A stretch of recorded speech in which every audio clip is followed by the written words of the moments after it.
Hey guys, we're the Sports Addicts podcast, and we're back again today with a breaking news video.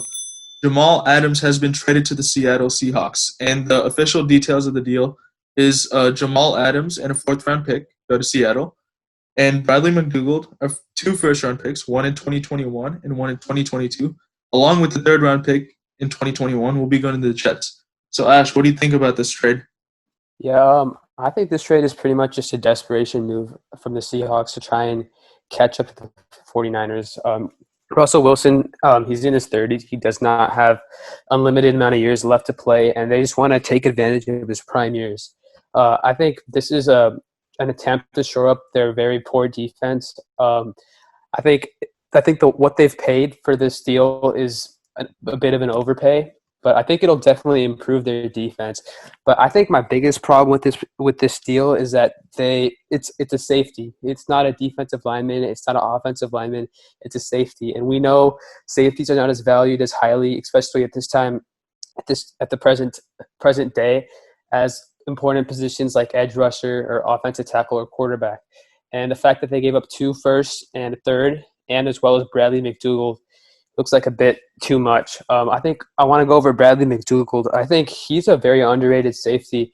In 2018, he had a 85.4 man coverage grade, and that was fourth in the league. I think he's been an underrated player for the Seahawks. Him and Quandre Diggs formed a really solid safety duo. Obviously, he's not as good as Jamal Adams, but if you look at what they're paying for him, you have to think, is it really worth that upgrade, right? If we look at the Jalen Ramsey trade, that was also 2 first-round picks, but Jalen Ramsey plays at the cornerback position, which is much more valuable than the strong safety position. The biggest question mark for the Seahawks defense is that defensive line. They lost their best edge rusher, Jadeveon Clowney. I mean, he's unlikely to sign with the Seahawks. They just don't have anyone that's reliable. They drafted LJ Collier last draft. He has not done much to prove his worth as a first-round pick.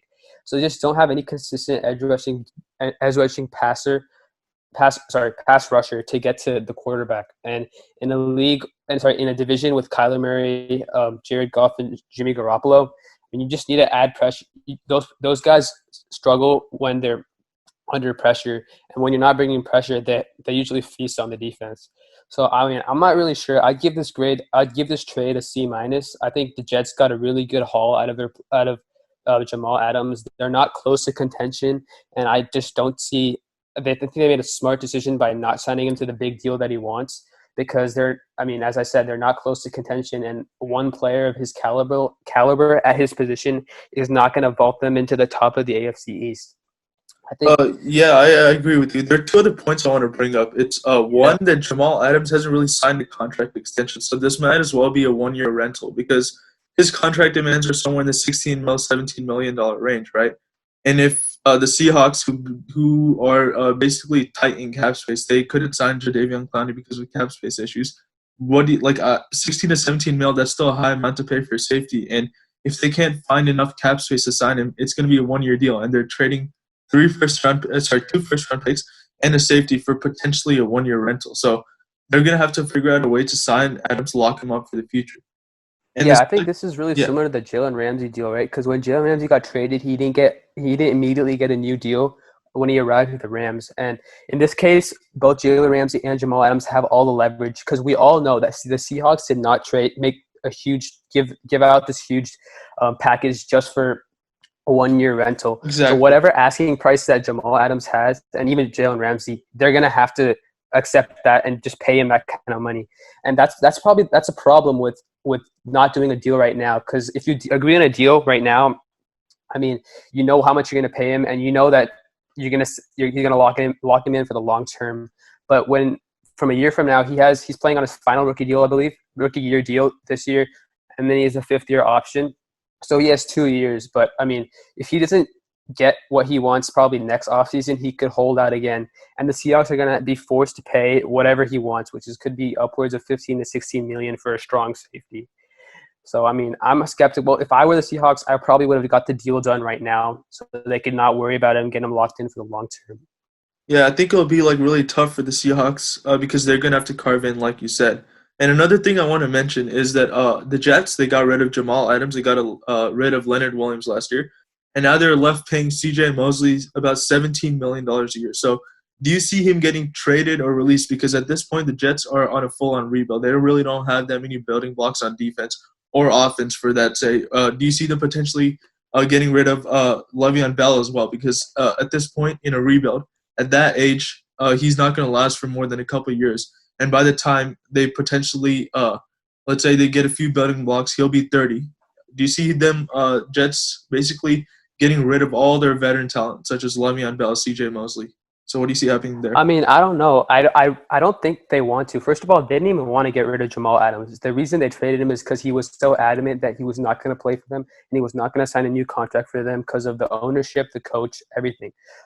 C.J. Mosley and Le'Veon Bell have not expressed any concern with being on the team.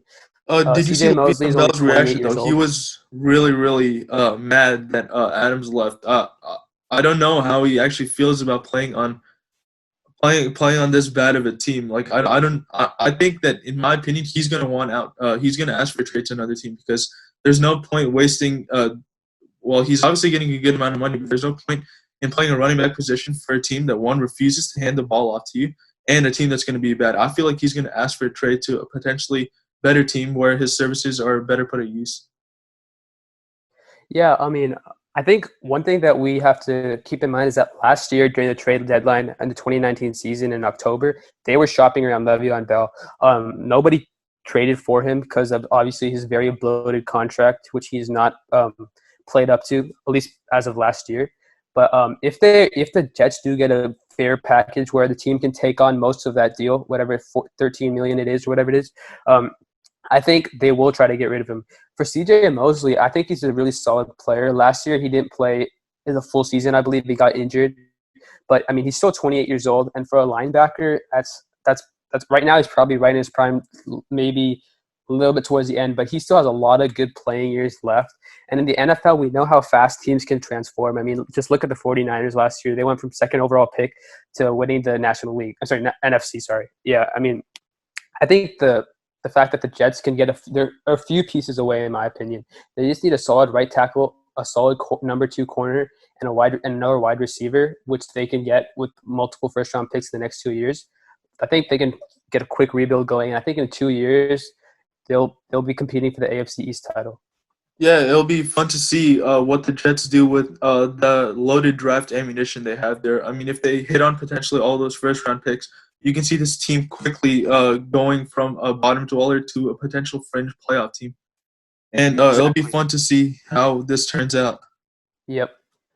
That's going to do it for our special edition Jamal Adams breaking news video. Thanks for watching, and don't forget to like and subscribe.